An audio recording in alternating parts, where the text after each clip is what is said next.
Welcome to Lifestyle Solopreneur, the community for entrepreneurs who put lifestyle first. Join your host, Flavia Barris, as she interviews successful lifestyle solopreneurs and shares ideas to help you find the perfect balance between lifestyle, business, and self. Flavia is an attorney, marketing expert, and founder of several online academies. She's been featured in major media, including BBC World News, The Wall Street Journal, The New York Post, ESPN Television, and more. Join us for this episode of Lifestyle Solopreneur. Lifestyle Solopreneurs. Today we get to speak with Alan Franks. Alan is an author, speaker, and a fee-based certified financial planner who provides holistic financial planning services nationwide. Unlike many financial planners who prioritize selling products, Alan takes a client-centered approach, helping individuals and families define their lifestyle goals and then reverse engineering a tailored financial plan to achieve them. His focus on cost-effective, tax-advantaged strategies empowers clients to realize their dreams as quickly and efficiently as possible. Welcome to the show, Alan. Thank you so much for having me. I'm really looking forward to this today. Me too, because, we have all kinds of interesting guests and people from all walks of life and different professions, different sectors. But whenever someone comes on and talks about money and finance, I love it because I feel like there's such a lack in education. We have mandatory sort of public school education, private school options, but it's very rare that there's a class on like all of the things you need to know to adult properly. And a lot of people don't really figure it out until it's almost too late in the game or just later than optimal. So I love that you're going to talk about finance. How did you become a certified financial planner? What led you down this path and how did you get here? Tell you what, you couldn't have picked a better segue. And I had the ability, the gift, I would say, that not many people do, of getting a financial education when I was really young. The truth is that finances are taught in the home. Even if there was a high school class on it or a college class on it, right? It would be so broad and we wouldn't be able to apply it to our lives at that moment in time when we're 15, that I'm not really sold that that would really solve any problems. The truth is that finances must be taught in the home, and we as parents must take it upon ourselves to bring our kids along with us on our financial journey so that they can learn from what we do wrong just as much as from what we do right. So when we say, hey, how did I become a certified financial planner? It starts when I was a kid. My dad used to bring me to his meetings. I would meet when he would go to his life insurance agent. I would meet with them. When he would go to the stockbroker, he'd bring me along in the meetings. And once again, it wasn't as much of what I was retaining when I was 5, 6, 7 years old, but it was me remembering that I went to these offices. I had to look people in the eye, I had to shake their hand, and then I would go and I say, Dad, what was that meeting about? He would recap it for me. And hey, Alan, I have this life insurance for this reason, or we have these investments for this reason. And I remember when I was in my young teens and my dad signed up for a Robert Kiyosaki course. And I remember him actually not only just going through the course, but going to the law office with him as he signed to buy 6 rental homes with no cash down. And he took me through the process of what it took to get there. And I remember going into this law office and looking at these reams of paper. I swear we killed a forest that day at the signing. But being able to see that and being exposed at a young age really sparked my interest of not only how do we do financial planning, but how do we get other people's money working for us? So when I went to college, I studied economics at Mercer University in Macon, Georgia, and I graduated in 2010. And if anybody else graduated, I'm 37 years old. If anybody else graduated around that time, they would know that, hey, it was probably a really fascinating time to study economics, but a super challenging time to be looking for a job. So when I got out, I would love to tell you I became a financial planner because I really wanted to help people. And I loved showing people how money can help them live their dreams. And all of that is true. All of that is very true. But the truest aspect of it is that I was desperate. I had worked really hard to get a good GPA, I had 2 degrees, and I was looking for jobs, and there just weren't any jobs available out there. So what I ended up doing is frankly, out of desperation, I took a commission-only job with a company called Northwestern Mutual, and I learned a lot in my 5 years at Northwestern Mutual, but I certainly learned what I did not want to be when I grew up. And what I didn't want to be was a commission-only salesperson. I wanted to be a true comprehensive financial planner. So I married my wife, Allison. We moved from Macon to Atlanta. I switched firms. And that's when I started doing true comprehensive financial planning. And just to kind of give you an idea, our industry is still a little bifurcated in that investment people focus on investments, insurance people focus in on insurance, bankers focus in on banking, right? Well, the truth is a good financial plan, it needs all of those parts. It needs its investments to complement its insurance. It needs its banking to get good high yield savings accounts in there. We kind of need all this. And then in the midst of all this are all these decisions such as employee benefits, real estate, car and home insurance, all these things that really come into our financial plan. And so what we strive to do is bring all of that together so that it's working like a symphony would, right? We have all these silos, we have all these solo acts that are working separately, not communicating with each other. And our job is to be the maestro of the orchestra here and bring all these solo acts together so that they start complementing each other and start creating some synergies.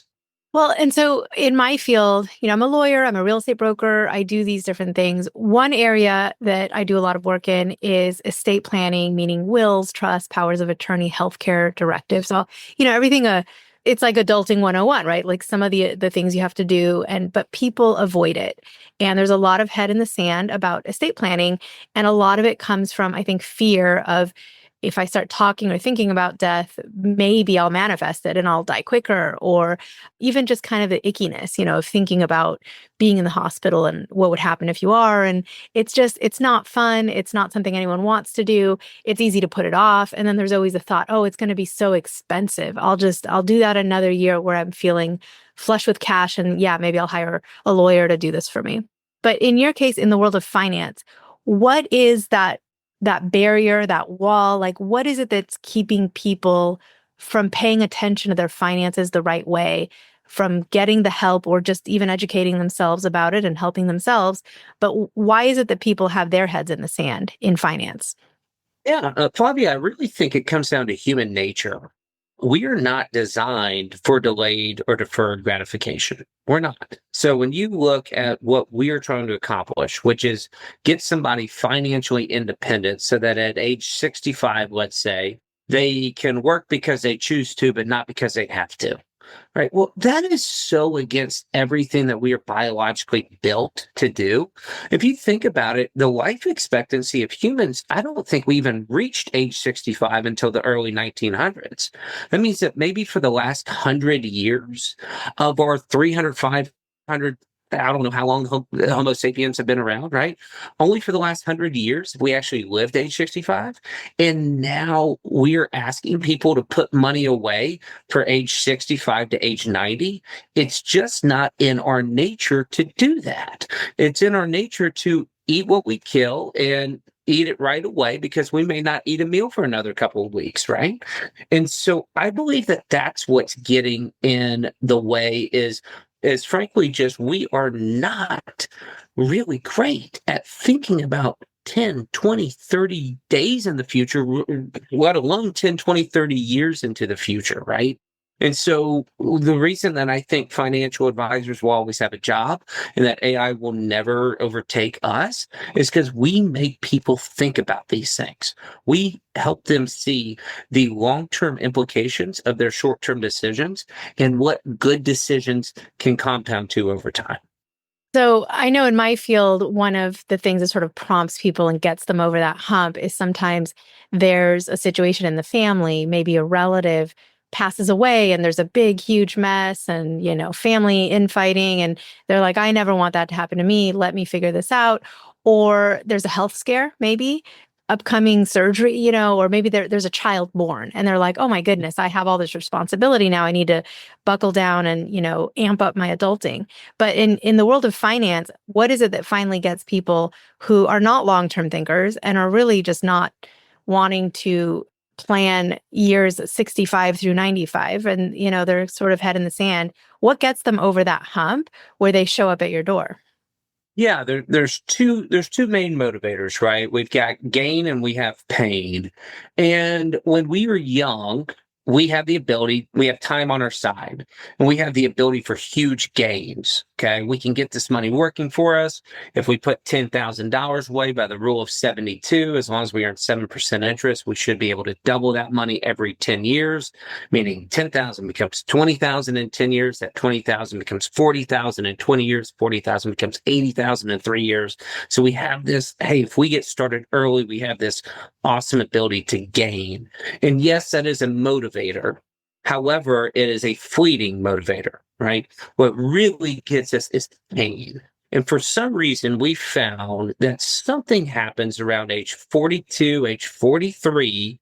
Maybe it's people are more established. Maybe their kids are at a daycare. I don't know quite what it is, but something happens between age 40 to 45 where people realize that they might be closer to the end than they are to the beginning. And then we have something called fear that sets in, and fear is the ultimate motivator.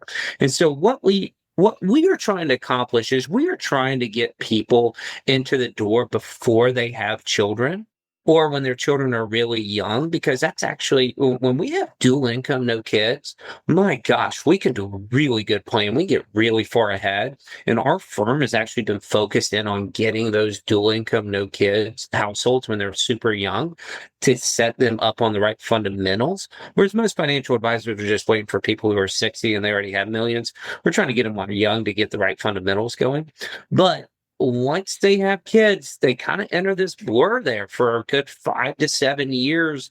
And even if they weren't in a blur, that's really hard to fund retirement when we have so much daycare and nanny expenses going on. And then all of a sudden, I think age 45 or so comes along and they realize, oh my goodness, I'm behind. I do not like this feeling. And that feeling of missing out, that feeling of irresponsibility, that feeling of fear is a very, very strong motivator. So even though we are trying to get people before they have kids, right, set up the right fundamentals, often that next phase is at age 45 or so. And then obviously we're dealing with a lot of people that are 5-10 years away from retirement that know that they're about to enter the deep end of financial planning, and they know that they need a lifeguard there to help them.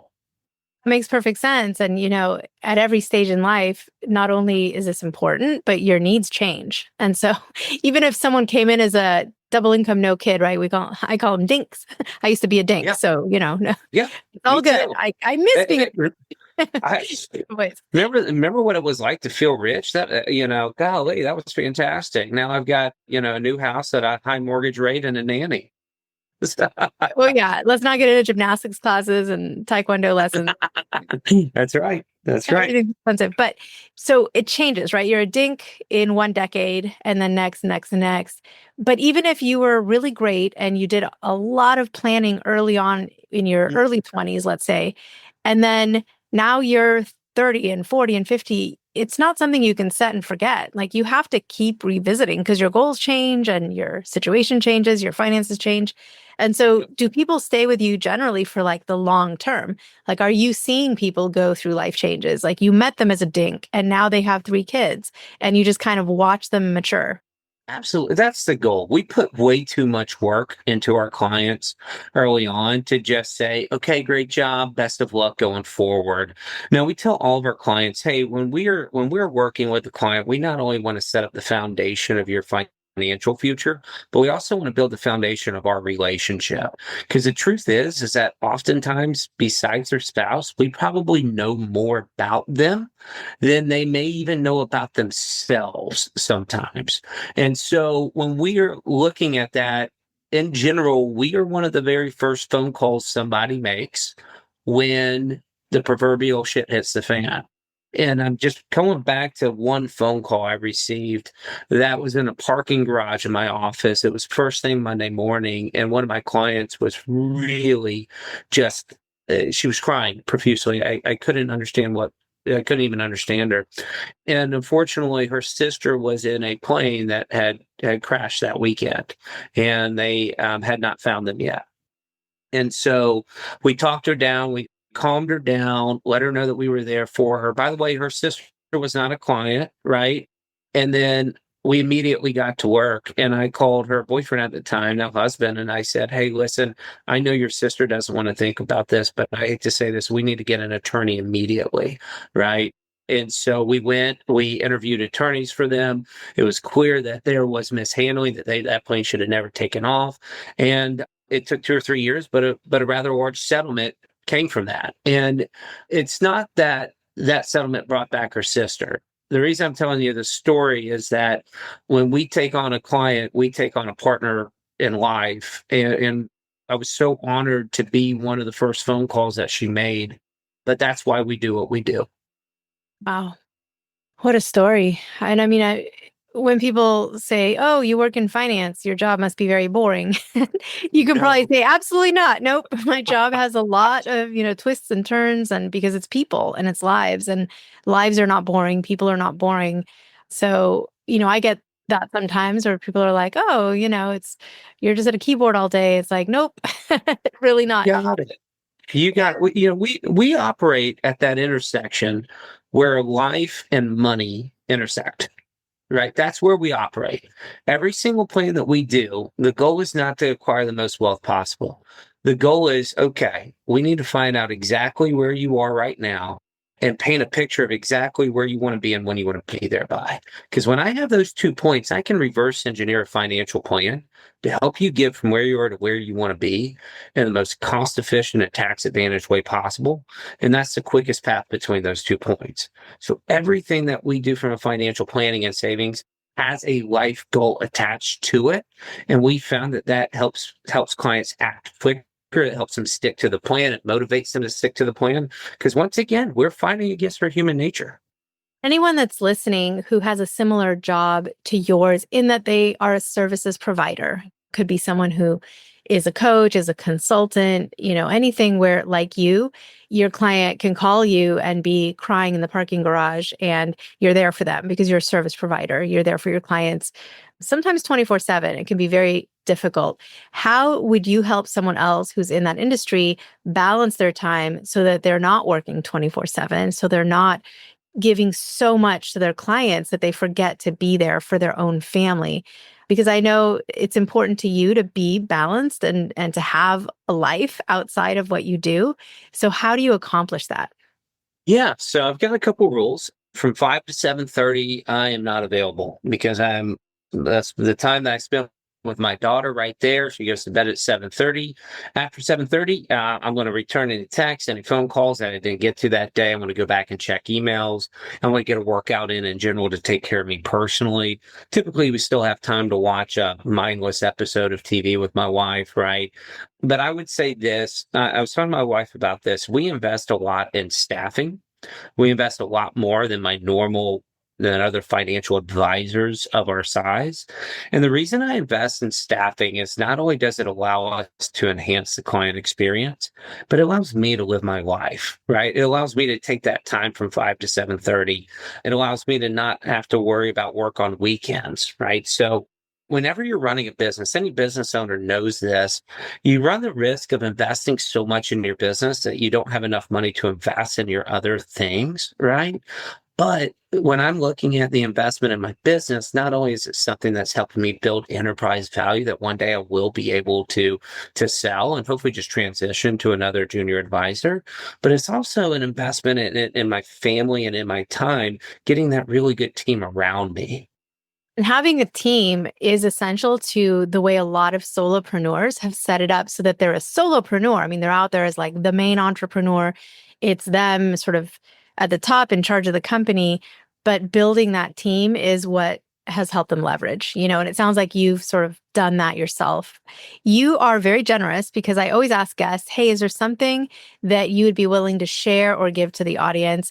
And you said you would do a complimentary financial plan and an hour-long strategy session with our listeners, which I thought was amazing of you to offer because I think the most valuable thing anybody has is their time. And so you are offering to spend time with people. And I thank you for that, truly. How do people connect with you to learn more about your services and to also get this strategy session on the books and in the calendar? Absolutely. Listen, when you love what you do, it's not work, right? And talking strategy, particularly talking real estate and business ownership, man, it's just a passion of mine. So the best way to get in contact with me, if you go to my website, empowered-money.com, that's empowered-money.com. A couple things. Number one is obviously you can buy my book there. My book's called Empowered Money. It's everything I've learned in 15 years of financial planning. But you can also fill out a complimentary, it takes about 10 minutes to do a free financial plan, right?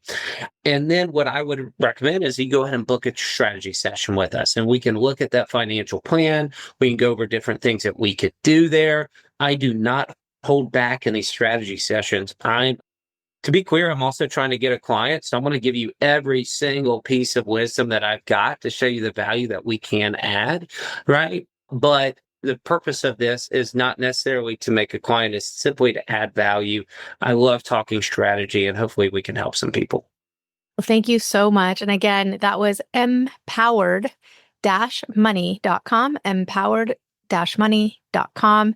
And we are also going to put the information into our podcast guestgift.com vault. So podcastguestgift.com is where we have all of our guests listed in sort of the order that the podcast has appeared and whatever generous resource they have made available to listeners. So either one of those locations, you can access Alan Franks and get yourself one of these strategy sessions. And I hope you do, especially if you're someone that's been head in the sand and hasn't really put a lot of thought into, maybe you're just so focused on making money, you're not really thinking about, well, what am I going to do with the money?